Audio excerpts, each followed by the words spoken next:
Hello, hello, everyone. Good afternoon.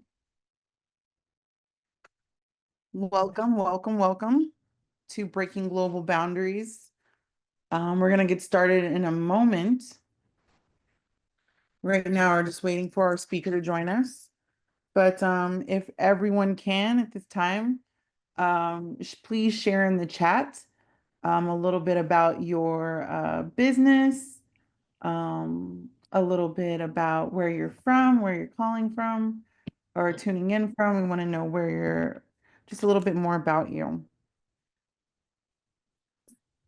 Hi, good morning, Emmanuel. Good morning.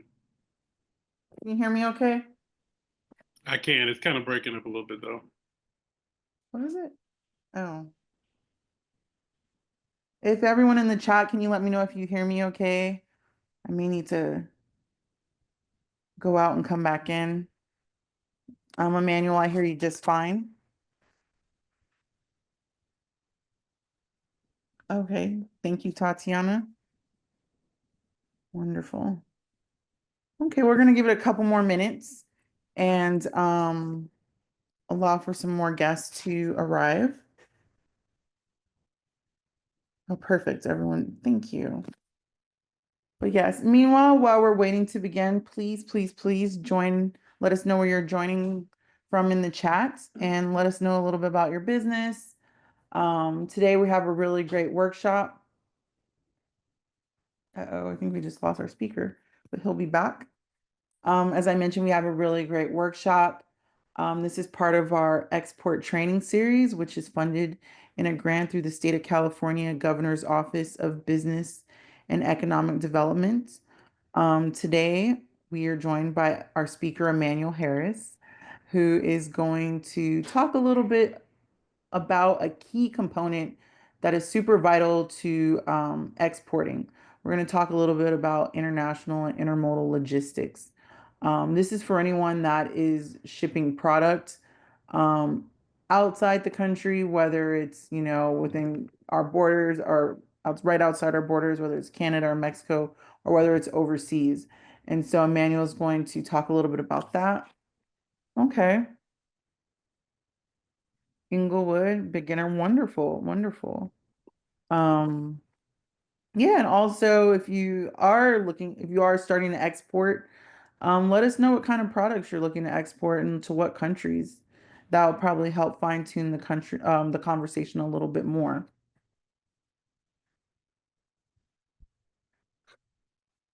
Awesome, awesome. Okay.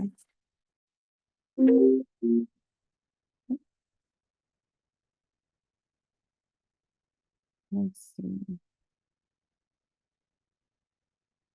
Ghana to the States produce. Okay, okay. Oops. Looks like Manuel's having some difficulties. Keep losing him. Well, while we wait for Emmanuel to join us, I'll share a little bit of information for those that don't know me. My name is Elizabeth Cotton. I am the executive director of Black Tech Link. We are a nonprofit that's based in Southern California, and our mission is to focus on the economic development of Black communities. We do this through programs like this. This is our export training program. We also have a small business mastery program. So if you feel like you're not quite there, ready to start exporting, you want to get there, we have programs in place, consultants to help you build up your business so you can start to export. Exporting is another stream of revenue. Um, Especially right now, I don't want to get into too much talk about politics, but right now where the political landscape is headed, like it may not hurt to open up a stream of extra revenue by exporting. And we are here to do that and offer that service to help you get where you need to be. Um, in the past, we've done workshops that have focused on, just providing a high level overview of exporting, things that you need to look out for, risk associated, Also, in the past, we've done workshops that have focused, our last workshop specifically focused on export financing. So if you're looking to identify the funds, loans to kickstart your export business or grow that export operations, we also have some resources for you. Um, Emmanuel, how are you doing? I saw I'm you jump good. in How and are out. you? You're I'm froze good. on my end. I don't know. It just keeps coming back in and out. Okay.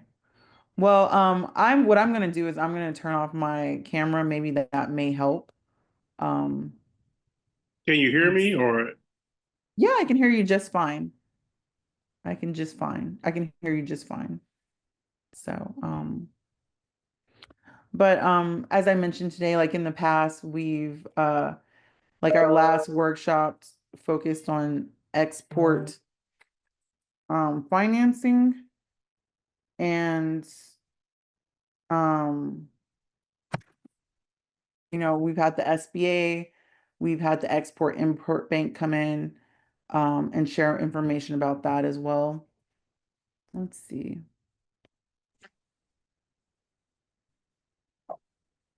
Is that better? Are you joining us from your phone? I'm joining from my phone? Yeah, Okay. That's okay. We're gonna make it work. Did you have a slide deck that you wanted to share? I And did. I'm trying if you to. want, you can send it to me and I can share it on your behalf. One moment. Right, everybody loves Zoom. And then also I want to say everyone happy Black History Month. Um, I don't know if you, Manuel, did you watch the Super Bowl this past weekend? I did. I did. Yeah. What did you think of Kendrick Lamar's performance? Well, as a black male, I loved it. Just the symbolism of all black men up there with him in red, white, and blue, and just the sequence of it. I mean, I thought it was great. It was interesting though to see the response of a lot of people after. Mhm. Like a lot of people didn't really, especially in our community, didn't necessarily care for it, which was shocking to me to see that. Yeah. You know, I really appreciate his creativity and um, his symbolism that he portrayed during his performance. You know, kind of showing like, everybody in red, white, blue, you know, um, portraying that. To me, it symbolized that Black Americans are also the one of the pillars of this country, one of the backbones of building up this great nation. And so that's kind of what I got from it. And of course, there was a lot of like videos and stuff, people just sitting down, but you know, I appreciate that he did it for the culture. And honoring kind of honoring like our history, especially with um Sam Jackson playing like Uncle Sam. I thought that was really important as well. Let's see.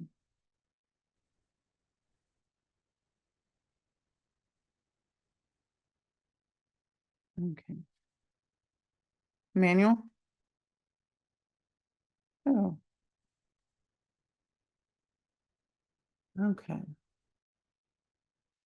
Well, while he is let's see. Manuel. I'm What back. do I don't know. It just keeps kicking me out no matter what. If I'm on my phone or if I'm on the computer. oh wow. So I don't know what that is. Okay. Um, give me a moment. Did you send me your slides? Yeah, I'm sending it now. Okay, wonderful.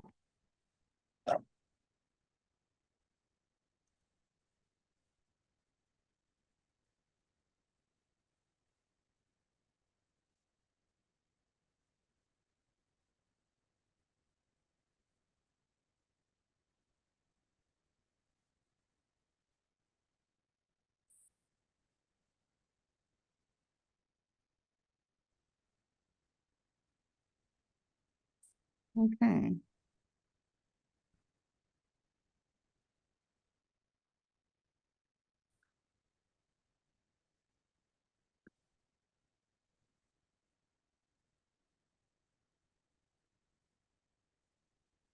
Let me know when you get it. Okay. Let me pull them up right now. Give me one moment.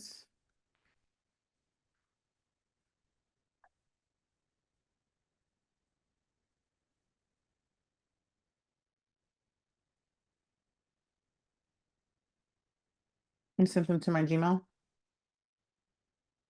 Email you.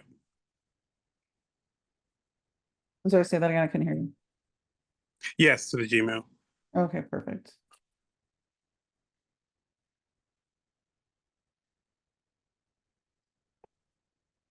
All right. Appreciate everyone being patient. I know it's going to be an exciting workshop. And so, Emmanuel, while I'm waiting for this to come in, why don't you share a little bit about yourself? Well, my name's Emmanuel Harris. I have been in the transportation, kind of the trucking industry for over 20 years. I started off as a truck driver. I hated driving the trucks, so then I got into being a freight broker and learning and actually training over 5,000 people as being freight brokers. I've done work for C.H. Robinson, XPO Logistics. I've owned my own brokerage for about 10 years. And then I got into actually owning some trucks. I own like 2 trucks currently right now. Um, and I do a lot of training for people who are looking to get into the transportation industry, helping them understand that the transportation industry is not just trucks on the road, that there are many different avenues that you can get into trucking. And so that's about me. That's what I mean. Primarily, that's what I do is try to help people understand how to get into trucking and the different avenues of trucking that they can get into, whether it be a driver, whether it be a broker, whether it be dispatch, whether it be owning your own company, your trucking company, or owning your own brokerage, or being a freight forwarder. We just tried to help people get a better understanding. Because one of the things that I've learned is that in this particular industry, there are not a lot of minorities that are in this industry. And so earning potential counts for one demographic, but there's so much money to be made in this particular industry. And so that's what we just try to educate people on how to get in and what to look for and how to grow and scale their business the right way. Awesome. Thank you for that. I'm still waiting for your presentation to come through. But I definitely want to outline like what will be discussed today. Um, you know, as your operations grow, there is definitely a lot of it's not too difficult to learn, but there's a lot of um information that is need to know when you start shipping your products overseas, depending on the type of product that you ship.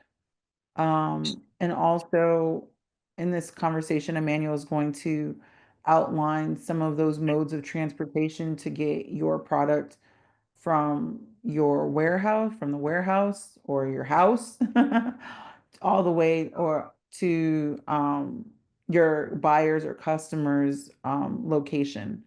And so we're going to talk about different modes of transportation as well as things that you need to lay out in regards to like developing a contract with the customer, um, in regards to building out a contract with the customer, so you know who assumes risk of the product, um, depending on like where the product is at during that transit period.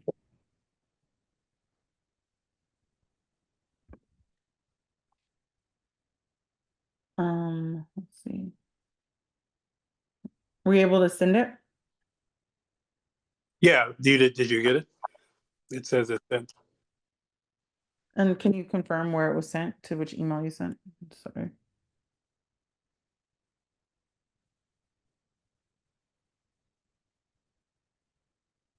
The blacktechlink@gmail.com. Okay.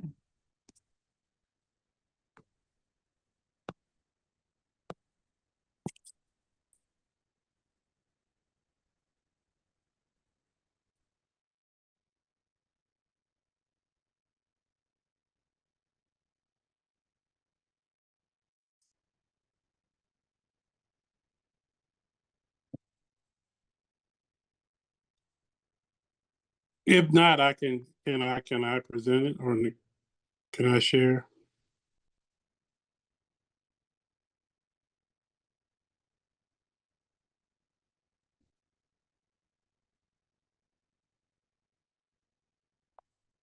I can't hear you. You have sharing capabilities. Yes.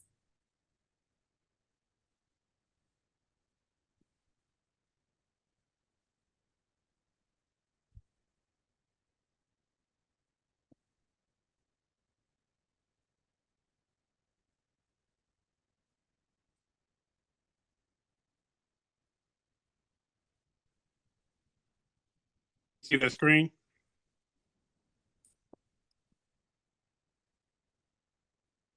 Are you sharing it? Yes. Okay. I don't see it.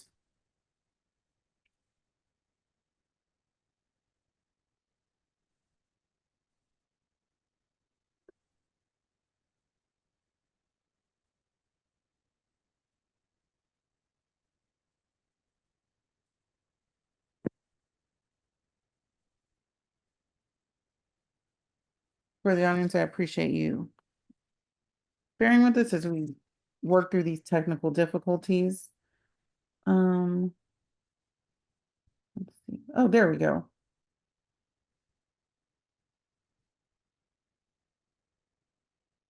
Can you see it now? Um, I do. All right, should say getting started in logistics and freight for small businesses. Yes. Okay.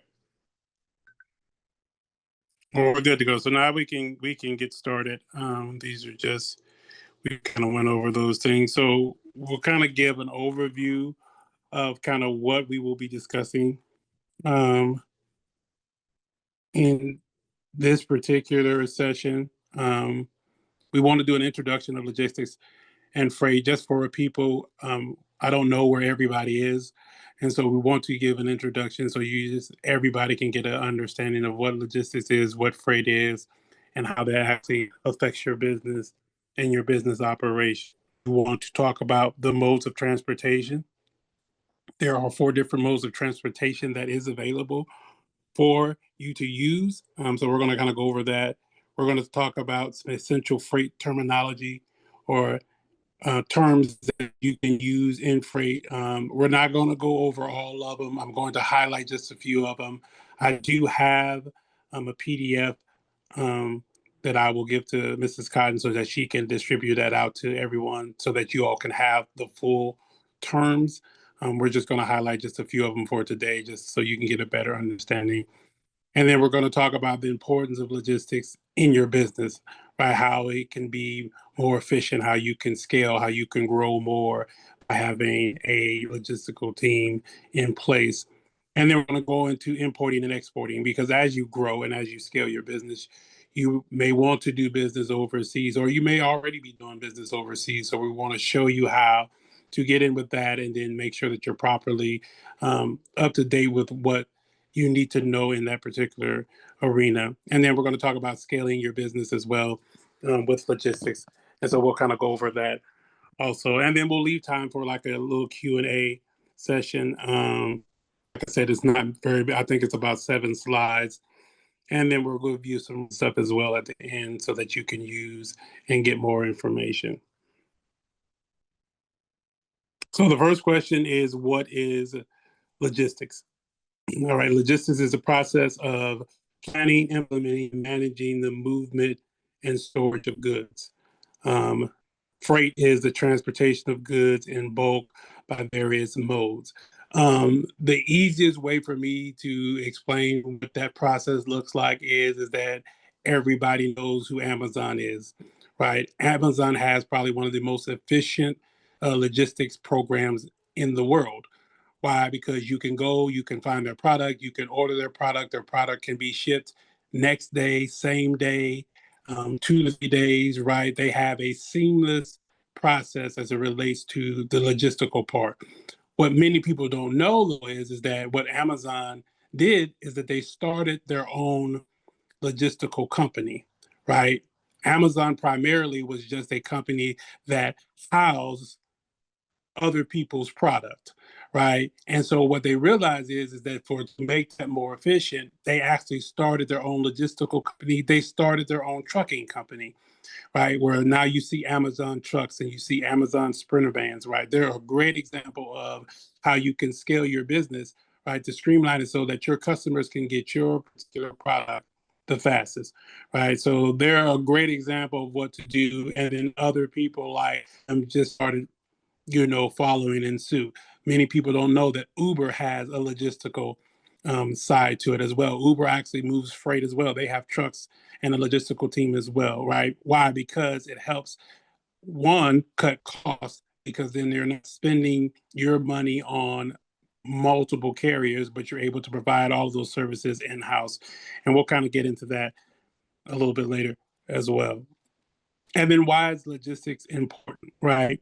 It ensures timely delivery of goods, right? It reduces costs and improves efficiency, and it supports business growth and expansion, right? No matter what stage you are in your business right now, you will need to have a logistical plan in place, right? Whether you're just beginning or you're seasoned and you've been in this 10 years, 15 years, you need to have a logistical plan in place if your business model is to move goods and goods to your customers, right? And so that's extremely important as well, that you have to understand what your business model is. So if your business model is to provide a good to your customer, right, you need to make sure that you have a logistical plan in place for that. And then I want to talk about the modes of transportation. Um, like I said, the issue is a lot of people are just stuck on this bottom one, which is trucking, right? So when you say that you're in the transportation industry, most people think that you're just talking about trucking and trucking alone. They don't think you're talking about anything else. They just think that it's trucking. Well, the transportation industry is comprised of four different modes of transportation. All right. First is what's called air freight, right? Is expensive, but it's also the most expensive form of freight that you could use, right? It's used for high value, time sensitive goods, right? And it's best for international shipping, right? That's really what it's used for. If you're doing a lot of international shipping and you need to get it there rather quickly, right? Air freight would be who you use to be able to do that. Now, there are plenty of companies that you can use and get associated with. We'll give you those resources at the end so that you can start moving your goods overseas, right? The next one is ocean freight, all right? Ocean freight is best for large shipments and international trade. It is cost efficient, but it's extremely slow, right? If you use any companies like Shein or Temu or anything like that, they're bringing their stuff over from China. Many times it can take that weeks before it gets back to you. I had one client, she got her hair from China, right? So it takes, when she ordered it, it takes 2 to 4 weeks sometimes before she can even get her product in, right? Now it's extremely efficient and it is cost efficient for you as well, but it does take a little bit longer when you're talking about moving things over the ocean versus moving things with air freight, right? The most common one, the one that most people use, would be trucking or what they call road freight. All right. It's the most common because anything that's done within the United States or domestically, right, you can move that through a truck, right? It's really flexible. It is cost efficient as well, right? And like I said, normally you're talking about, in most cases, you can get things delivered the very next day, depending on how far it is from where you are. But in most cases, it's not going to take any longer than 5 days before your product can get to your customers, right? Now, I'll use Amazon as well. Amazon has streamlined it in such a way is because they have warehouses all over the United States, right? They're able to actually ship that product same times, sometimes overnight. Why? Because it's right there in a surrounding city and things like that. So as you grow, you'll be able to see how your mode of transportation works to get your particular product to your customers. All right. And then the last one, and it's the one that I probably like the most, especially for customers, especially as a broker, the one that I push, and that's rail freight. A lot of people know about rail freight, and rail freight is really available if you're shipping large bulk items, right?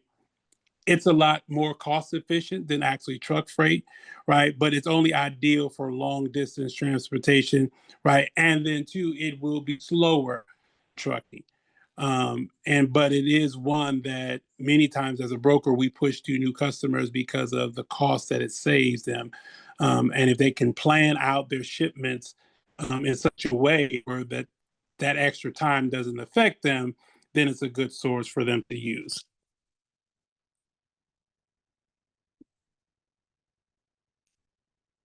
Now, I want to talk about freight terminology, and I will say this: there are a lot of terms that you can know as it relates to moving freight. That's why I said there is a PDF that I'm going to share with you all that you can look up those terms. I will tell you this: I've been in this industry over 20 years. I do not know all of those terms, right? I know the ones that are most critical to my day-to-day operation.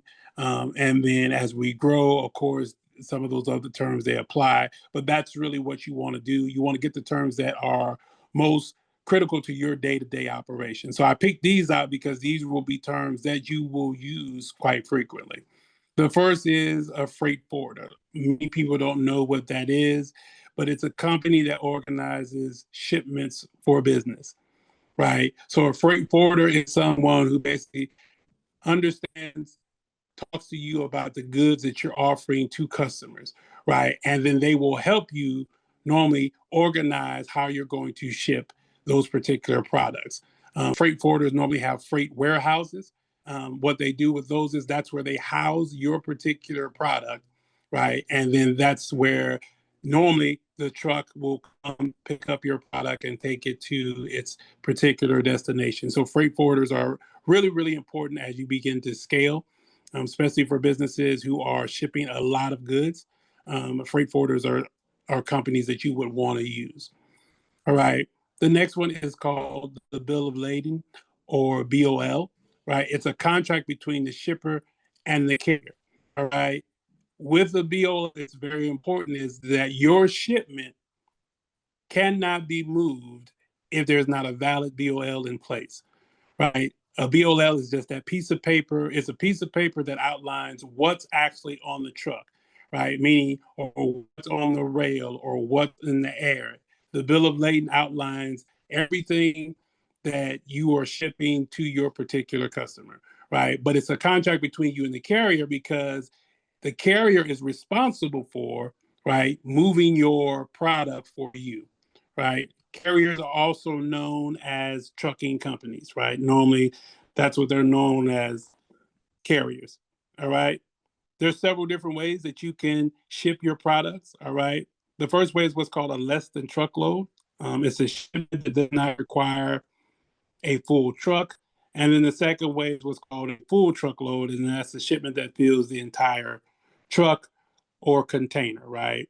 And so with a less than truckload, let's just say if you're a manufacturing company and you only have one pallet of product that you need to be moved, all right, it would fall up under the LTL mode of transportation, right? What a lot of people don't know with LTLs is that with LTLs, they'll just put your particular product on the truck with somebody else's product, right? And the way that they orchestrate it is that they line all those products up and they're all going into the same direction. So if you are the last particular pallet on that truck, then you would be the last delivery that they have for today. But all the deliveries before you would be leading to your final destination. So LTL is a really great resource for a lot of businesses because with LTL, one, you're saving money because you're getting your load on a truck, but you're not having to spend the amount of money that you would spend if you had a full truckload. A full truckload, like I said, is a complete truck that's filled. That means that all of your product is on that particular truck and going to a particular destination. The next one is a custom broker. That would be something as well that you need to know, especially for those who are doing a lot of international shipping. All right. Custom brokers help businesses clear their goods through customs. Right. So every product that you have, if it's going overseas, it has to clear customs before they will let it leave the dock. Normally, those products are what's going to be air freight as well as rail. Um, so they want to make sure the product is not hazardous. If it is hazardous, that it has all the placards and stickers to it, right? And that it's actually packaged the right way, that it can be shipped the right way as well, right? So custom brokers kind of help you with that. Dryage is what's called a short distance transport, usually from the port to a warehouse. All right. So that's a lot of the time for those people who are getting incoming shipments from overseas. Many times what a dryage will do is that they'll pick that container up from the port and then they'll take it to a warehouse. And then from the warehouse, you'll have a or carrier go in, pick up your product and bring what's called um, what they call the final destination. They'll bring it to the place that you need it to be at. All right. Warehousing is where they're storing goods before distribution. The warehousing is something that a lot of freight forwarders would be doing for you as well, right? They would hold your goods for you before you got ready to ship those goods out, right? Incoterms are international trade terms that define seller and buyer responsibilities. That will be the PDF in which you all will have access to those Incoterms. Like I said, there are a lot of those terms. You want to, though, look at the terms that are sufficient for your day-to-day transaction and day-to-day work, right? You won't know all of them, trust me, because I've been in this a long time and I know other people, they don't know all of these terms, but they are there. They're there and they're available for you if you need to know a particular term. Can you all still see the slide? Yes, we can see it. Okay. Can I And so then pause the really next thing is the, yeah, It's go just ahead. really quickly? I do want to talk a little bit about Incoterms because that is a huge part of shipping. And as Emmanuel said, he's going to share what those Incoterms are. But you will know the Incoterms that make sense for you when you start selling to the shippers in a different country. And basically, Incoterms are like who takes responsibility of the product at any point in the shipment. So you may negotiate with your buyer, and let's say I see someone shipping to Ghana. You may negotiate with your shipper or your buyer in Ghana saying, hey, as soon as this shipment leaves my warehouse or the doorsteps of my business, you assume a responsibility. As soon as the shipment is on board the plane, on board the ocean carrier, that's when the buyer will assume responsibility and all risks. It's called freight on board, FOB. And or as soon as it arrives to the dock in the different country, that's when the shipper or the buyer may assume responsibility, or it could be when the freight arrives to the person's doorsteps or their own warehouse, they'll assume responsibility. And so Incoterms will define, what you set in place with the buyer in a different country, what that contract will look like, will define what those Incoterms are. Sorry, I didn't mean to interrupt, Emmanuel, but go ahead. Yeah, no, I do. Yeah, I think that's why I said it's one of those things where it's um, as you get into it, you'll know what terms relate to you and what terms relate to who you're dealing with, because there are so many terms. Like if you're not shipping certain items, if you're not dealing with certain companies, then those Incoterms don't apply to you. But just like Elizabeth said, you'll know when you start dealing with different continents and different countries, you'll know, okay, well, this term is related to my particular business, or it's something that I need to look at. And then they're changing too. They just updated them, I think, in 2020.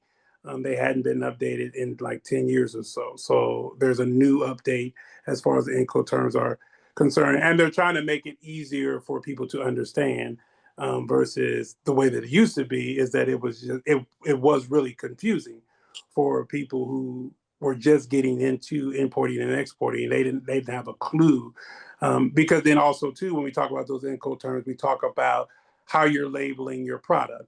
Right, your product has to be labeled a certain way when it's going overseas. If you miscategorize that product, it won't clear customs. They'll bring it back, right? The bill of lading will look, wrong. And so those things are important as well. So yes, I do think that is important. And like I said, I think with the PDF that you all will get, you'll be able to kind of look at those terms and know, like I said, for your own business purposes, what really works and what doesn't work for you. Um, the role of logistics in business um, is extremely important. For the fact is that it helps you scale your business. It helps you grow in a way that is efficient, not just in how you move, but also in the cost.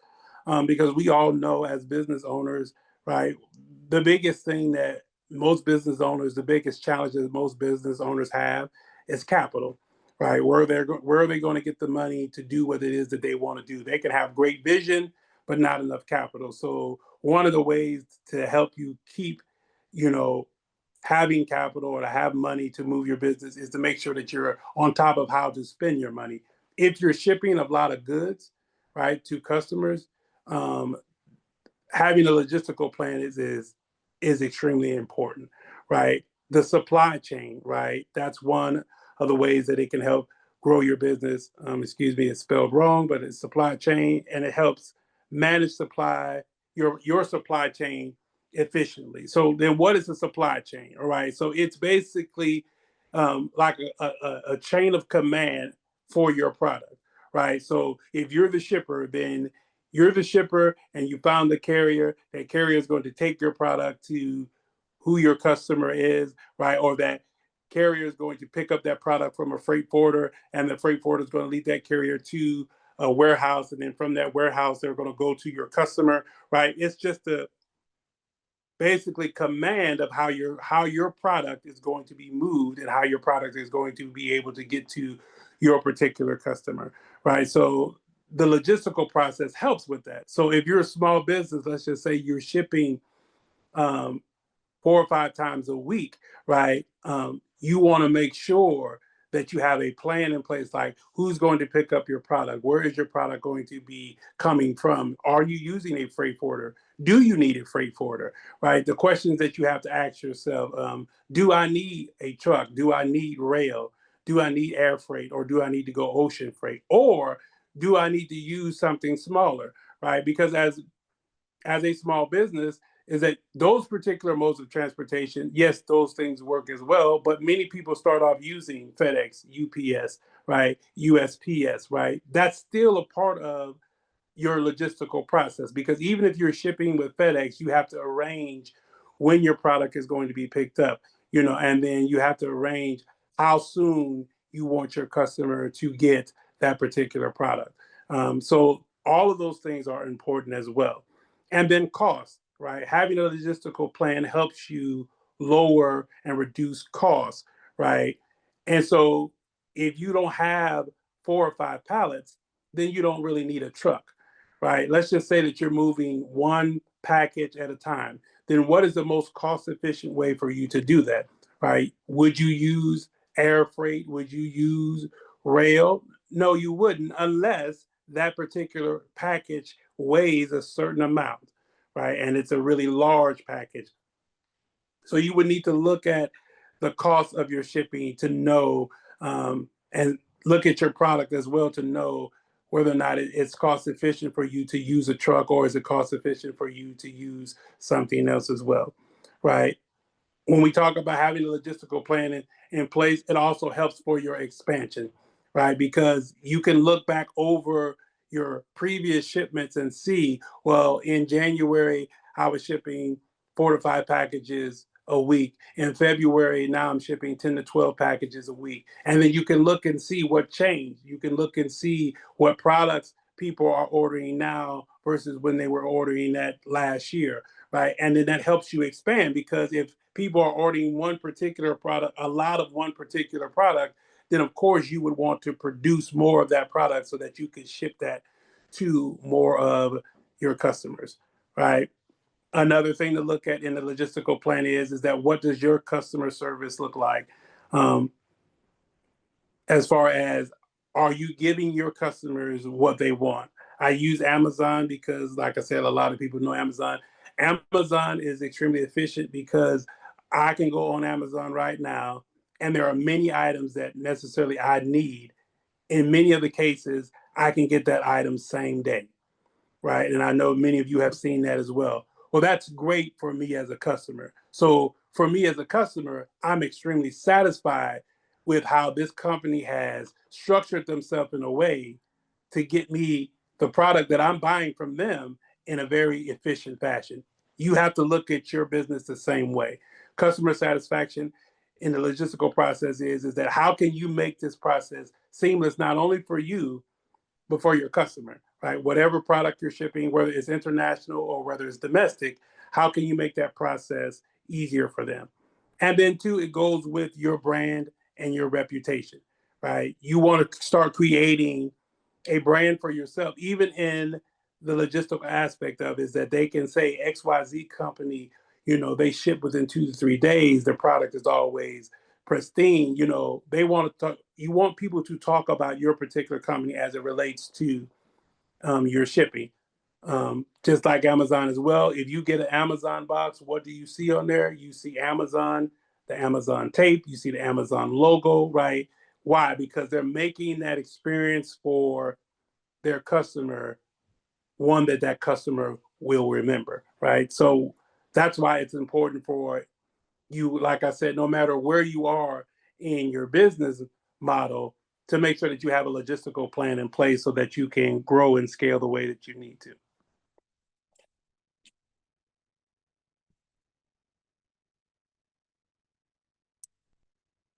And then, and we don't have that many more slides left. Um, I wanted to talk about importing and exporting, the opportunity for small businesses. Um, First, I want to define what each one of those are, so then that we have a better understanding, and then talk about how you can grow into this, or you can, if you need to, you can enter into these particular ramps. So importing is buying goods from international suppliers, right? That's what it is. So if you're importing something, that means that you're buying from somebody who's selling the product from another continent, another country, right? And then you're going to use that product here in the United States. Um, the benefit of importing is that it does reduce production costs, but it also requires customs clearance and compliance, right? So whatever you're buying, let's just say you're buying hair from overseas, right? The reality about it is, and many people, they'll know, you can get things overseas a lot cheaper than you can get them here in the United States. Something that's made in China is not going to cost the same amount as it would made in Ohio, right? So for you as a business owner, it's great for you to use importing because in that way you can get your product at a very low cost, right? And then also you can sell that at a higher cost over here in the United States, which in turn means what? That your business is going to make more money. Um, the one thing about importing, though, is that you want to make sure that the products that you're getting, they're coming from a reputable company, and that also too that you don't have a lot of issues with that company having issues getting their product to be able to be cleared through customs, right? Because if it's not cleared through customs, then you're talking about it. It's already going to take longer if they're not doing it by air.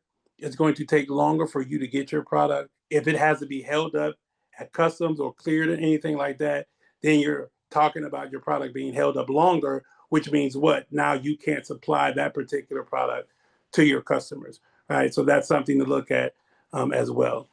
And then exporting is selling your goods to the international market. So that means that you have, as Elizabeth was talking about, as you start growing and scaling your business, that's when those terms are going to come into play because now you have customers that are overseas that they're asking for your particular product, right? Now, exporting deals with companies that have products that people overseas want to buy, right? So depending on what your business model is, you may do more importing than you do exporting, right? Or you may do more exporting than you do importing. It just depends on what your business model is. But knowing what your business model is, you know that exporting is to sell goods to international market, right?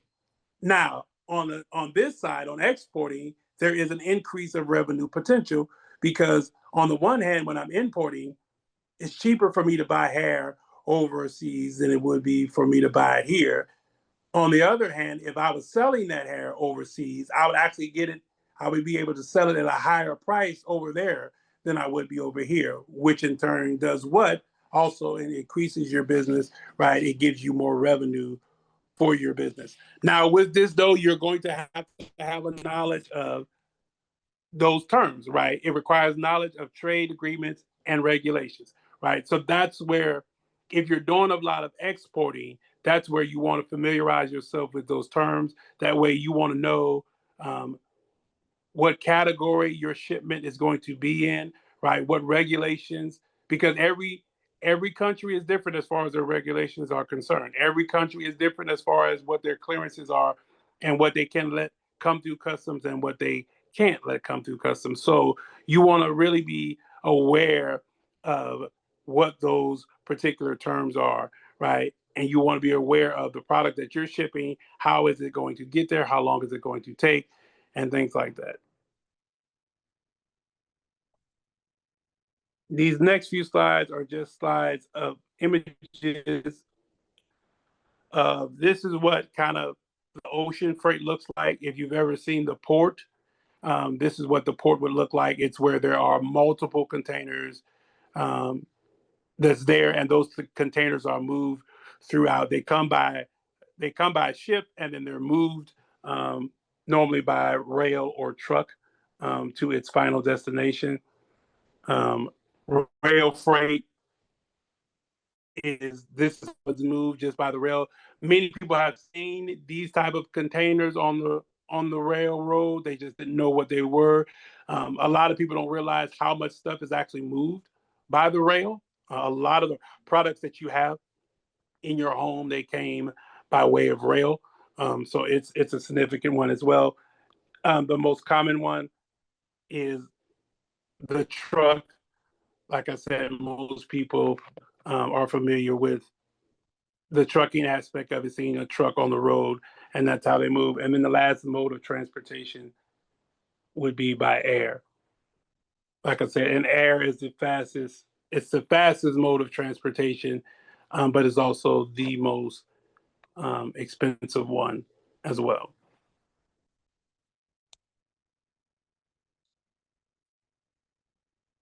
One more slide before we go to opening it up for kind of Q&A.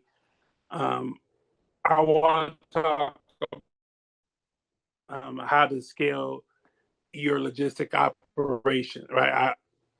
I think that, like I said, no matter where you are, the one thing that I would do um, in the near future is get you a logistical plan together, right? So the first thing that you would need to know is that understanding what it is that you're shipping, right? And then once again, this is for goods. These are not for services. This is for goods. Things that you are delivering to your goods that you're delivering to your customer, right?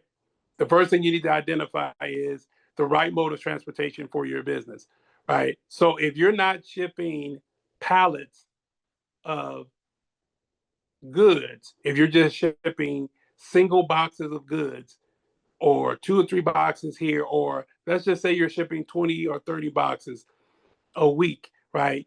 What mode of transportation would be ideal for your business?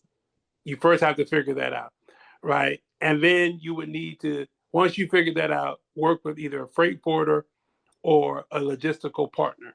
Now, for many small businesses, that logistical partner would be either a broker or a dispatcher, right? Now, a broker has the legal ability to be able to negotiate with you and a carrier, right? So the broker is basically the middleman. So if your company is XYZ, right, the broker would represent XYZ, and the broker would find a shipper or a carrier or a trucking company to move your product for you, right? Now you would negotiate contract with the broker, right? So let's just say you have 4 boxes that need to be moved and they need to go to Sarasota, Florida, and you're willing to pay that broker $1,500 to get that moved. It would be that broker's responsibility to find someone within your budget who could move those particular packages and get them to Sarasota, Florida by the time that you need them there, right? That would be the broker's responsibility.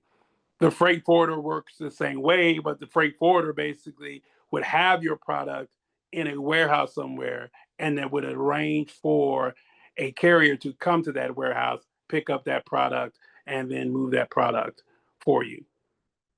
All right. So the first way to scale your logistic operation is to identify the right mode. The second way would be to work with a freight forwarder or logistics partner to do it. And then the other way would be to invest in some type of technology where that you can track your packages, that you can keep track of your inventory. Because like I said, no matter what stage you're in, if you're already ready, right, to scale, it's a lot easier than trying to get ready to scale. So you want to put things in place right now that it's going to be easy as you scale to be able to punch those things in. Having a tracking system for your packages um, is something great to have, but also having an inventory of what you have, right? Um, the worst thing that you could have happen is to have a customer order a good or something from you, and you think that you have it in stock and you don't have it in stock, and now they have to wait on that particular product. All right, that's the difference between um, retaining a customer and actually losing one because you're not able to provide the particular service that they need. All right. The next thing would be to optimize costs through bulk shipping or strategic warehousing. Like I said, if you're not shipping um, pallet size loads and you're just shipping boxes, it may be advantageous of you to actually just do one shipment a week, right? Until you scale and grow a little bit more. So if you're only doing 10 boxes, right, a week, then you may just want to put all 10 of those boxes, right, into one particular shipment and just ship one time a week instead of trying to ship 10 individual times a week because 10 individual times a week will cost you more than just shipping just one time a week. So you would have to look at your products, see how you're growing, see how you're actually selling your particular product, and seeing if it's actually worth if you need to ship every day or if you can schedule that shipment, right, as well. And then you want to look at, can I expand into the international trade, right? Can I get into where I am not just doing importing, but I'm also exporting, that I can find a international customer that is interested in my particular good. Now, if you're not in a particular industry where that would be um, convenient, then you don't have to worry about it. But if you're in an industry in which you know that there are international players that are looking for products that like yours, that are buying products like yours, then the next question is that how can you get into that particular arena, right? So that you can actually grow your business even the more. All right. So that is all of my slides. Now I do want to leave time for enough time for some questions, and then Elizabeth, I do have some other slides that just have resources that we can kind of go over as well, or I can just be playing the resources as people are asking their questions, so they can take notes and write them down if they need to. Yeah, please go ahead and share your resources. And then I also wanted to share a resource. The U.S. Commercial Service is a great resource in helping exporters identify customers in different countries, as Mm-hmm. well as the GO-Biz office. There's a program called California STEP Program, and what they do is they sponsor um, exporters or small businesses to attend trade shows, whether it's locally or internationally. But at these trade shows, you're able to showcase your product, your business, and the state of California will kind of like offset some of those costs because trade shows are very expensive, but it's a great way to in put your product in front of a lot of people. And so I would encourage you all to check out the California STEP grant, and I'll put their information in the chat. Let me see, California. And all this information, let me just actually pull up my website. Let me see, events, programs, small business export program. Okay, here we go. So I'm going to share everyone our website, and let's see. Oops. I'm gonna put this in the chat. If you check out our small business export program page, you can find links to the California STEP program, and you can also find links to the U.S. Commercial Service as well as other um, programs and resources for small businesses that are ready to export. But as I mentioned, the U.S. Commercial Service is a great resource to help identify customers in different countries, as well as the California STEP program. Um, and I'm looking right now, some of the resources that you have for small businesses in logistics and freight. Awesome. Flexport is a really great one. And then as you mentioned, like, if you're new to exporting or just starting to like move goods internationally, you may not have a whole large amount of shipments. And so you may be used to utilizing like a FedEx or UPS. But as your operations begin to grow, you may want to utilize a freight forwarder to help you negotiate some of those rates with the UPS or FedEx. Um, so I would consider like checking those out as well.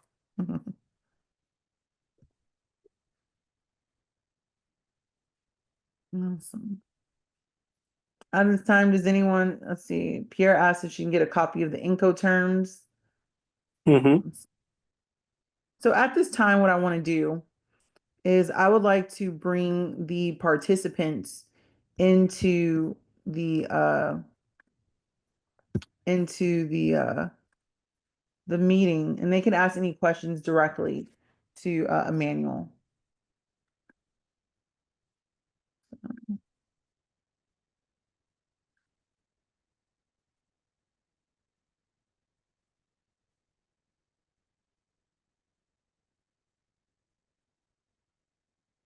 Let's see. So I've invited everyone into the call, into the meeting.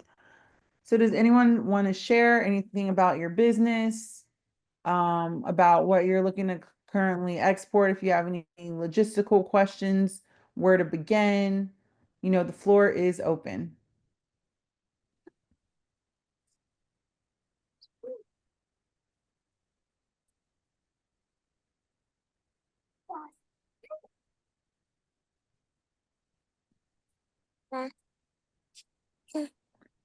Hi, Joel. Yeah, hello. Hello. Hi. Yeah, thank you. Sorry, I was just around the keys right now.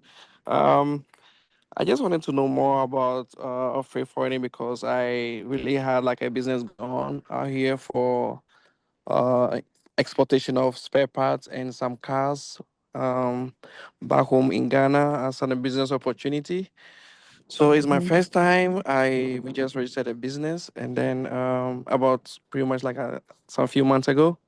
So I just wanted to know how everything starts from. And then I know definitely I have to get people out here who are ready to let go some of the spare parts and the cars that they don't really want anymore because it's like a big thing out there. And I see it to be like a business opportunity. So I just wanted to know more about that and then pretty much see how I can strategize myself to make a bigger opportunity tomorrow. Yeah, that's all I have. Well, if you, to understand the question correctly, is that you want to know how to get started with a freight forwarder? Yes, All free right. for that when it comes to spare parts and then a cars.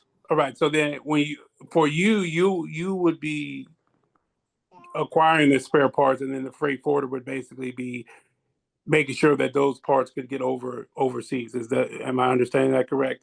Exactly. All right. So then what you would do with a freight forwarder is that one, you would have to know how much product you actually have, how many parts you're actually going to have. Because with a freight forwarder, not only do they connect you with a carrier, not only can they help you get those products overseas, they can actually warehouse those products for you as well, so that they can utilize the shipping.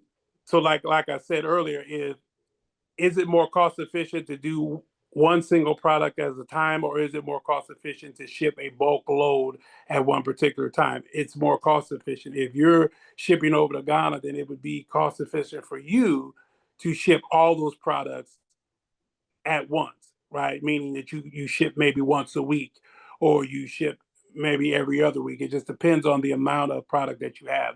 So the conversation that you would have with them would be, one, how much of my goods can you hold? Can you house? Right?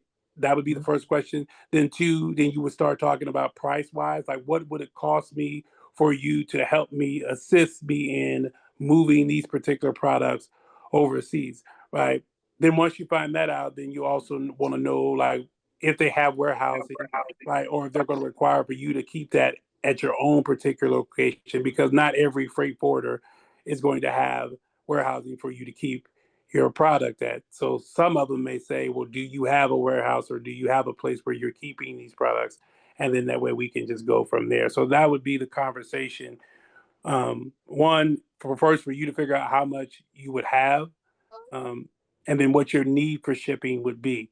How often would you be wanting to send these particular goods overseas? Okay. All right. That's understandable. Thank you. Yeah, so yeah, you once you figure out, because I heard you say that you got to see here like what places have those parts and things like that. So then you would need to know like how many parts are you going to be able to get a week? How many parts are you getting a day? And then from there, how often am I shipping those products? Because then if you have that information, the freight forwarder then can help you a whole lot more, because then they'll have some type of idea of what your production looks like.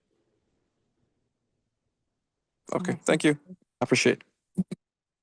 I see Aunt Ayeni has raised her hand. Yes, first of all, thank you so much for putting the program together. I think this was an excellent program for a lot of people to get to know what opportunities exist out there, and to become sort of independent enterprise business people. Mm-hmm. So I think this is a great idea. It's certainly a way to self-empower. So I do have a piece of land which is close to what is it called? San Jose State. It's over there in Lemon Grove, between Lemon Grove and La Mesa. Okay. It's about 3 acres. And I think that if you can get a group of people that are interested in putting up a logistical business like this, I am certainly open to making the land available where they can have their storages, to ship in their goods, whether they're coming in from the border or going away. The location I think is perfect, Mm-hmm. 125. And so I'm just thinking out loud that, if you want to put something together like that and propose something to me, I would be open to doing that. So you have people here that are thinking about it. Mhm. So they can consult with you, and you put a group of people together, and we can come up with some idea of how to have a place for them to do their logistical business. Mm-hmm. Yeah, Well, I will say this: freight in the forwarding chat. it is good. Being a freight forwarder it would be a good move. Even freight warehousing. I'm sorry, Elizabeth, I didn't mean to cut you off. I heard you talk. But yeah, it is a good having a freight warehouse or being a freight forwarder would be a good business to be into because there's a lot of need for it, right? Because there's a lot of people that it takes the weight off of a lot of people as far as trying to figure out how they're going to move their shipments and things like that. Yeah, and if you can, like, please put your information in the chat. Like, I would love to talk to you more about that. Let me see. Uh, I think that is amazing opportunity. I myself used to be a freight forwarder a generation ago, but I used to work for I know Emmanuel mentioned freight forwarders, but I was a specific type of freight forwarder. It's called an NVOCC, non-vessel operating common carrier. And what that is that we don't necessarily like have warehouses, like NVOCCs don't necessarily have warehouses, but they utilize like warehouses of other people and kind of built those partnerships. And so definitely would love to learn more about what you are offering and some possibilities. I did see Pierre raise her hand. Yes, hello. How are you guys doing? Great class. Good, or Hopefully I'll be able to be in San Diego for that other portion on the 22nd. But I was interested about like fruits and vegetables, if that's an opportunity coming from Ghana to the States, and how I will be able to go about that process. Yeah, so with importing, you definitely have to I would say talk to a freight forwarder or someone that also, I know you're going to deal with FDA regulations, and talking to maybe like a FT freight forwarder that is familiar with those type of regulations is very key to getting like food shipments, drug shipments, anything, that's foreign into our into the States. And I can connect you with someone um that can help you with that. Let's see. Yes, please. And I think it would be really good also if you spoke to someone like at the US Commercial Service,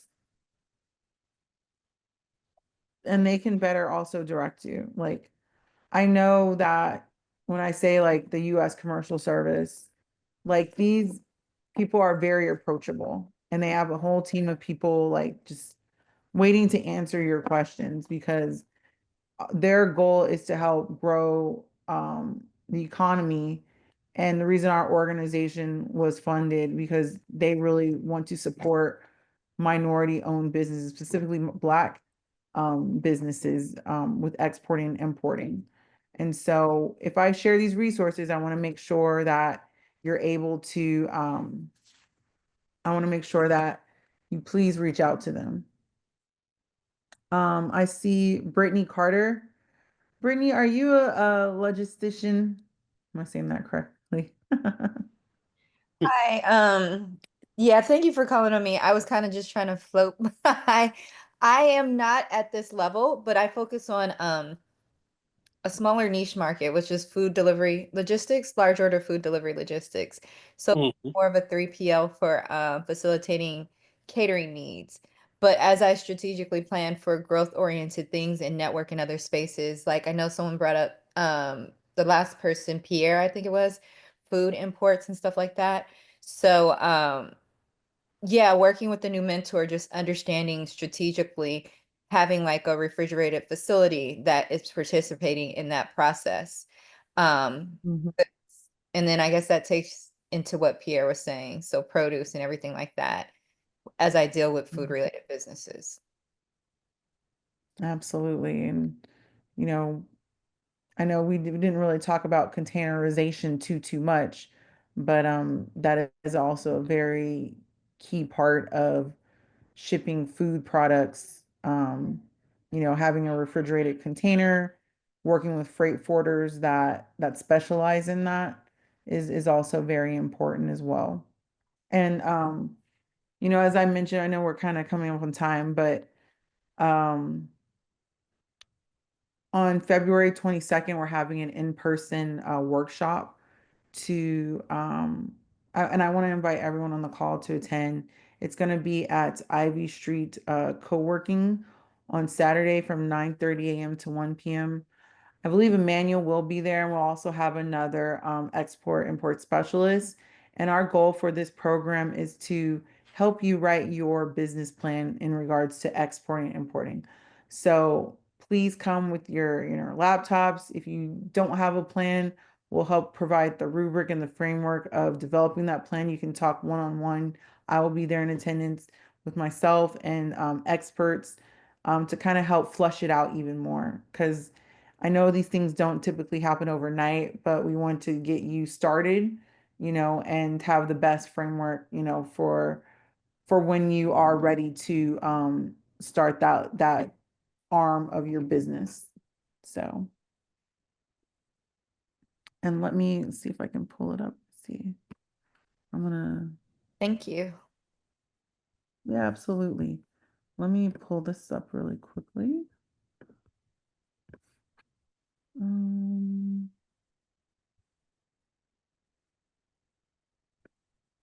let's see, export business planning.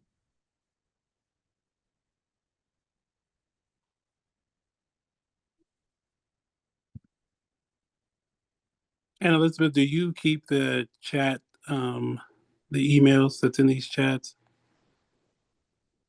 Are Yeah, you this was recorded, so I okay? have So I would everyone's say you because information. I'm just going to for everyone who's asking for like the slide and the PDF. I'm just going to send it to her, and then she can distribute it to you to everybody.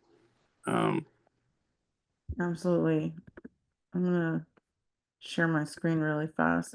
I'll This is our also send a PDF that has those the resources because I know we went by those pretty fast, and I don't know if people had an opportunity to write them down, but they'll be in the slides as well. The resources that are Mhm. of- Awesome. Oop, here it is. Export business planning. Okay. I'm gonna share my screen, and if you guys want, you can screenshot this. And I'll also send it as a follow-up to everyone that's been on our call. But this is our program that's taking place on the 22nd. It is in San Diego. I know most of our meetings have been um, virtual, but we want to also have an opportunity for exporters like yourself to meet um, in a productive environment. And, this will be a very interactive, intensive workshop. We'll have like a small presentation on like how you should frame your export business plan. And then we're gonna be working, diving, deep with everyone's business to see how we can grow that export arm of your business. So please, friend, please tell people food will be provided. I will put the link in the chat. Let's see. Oops.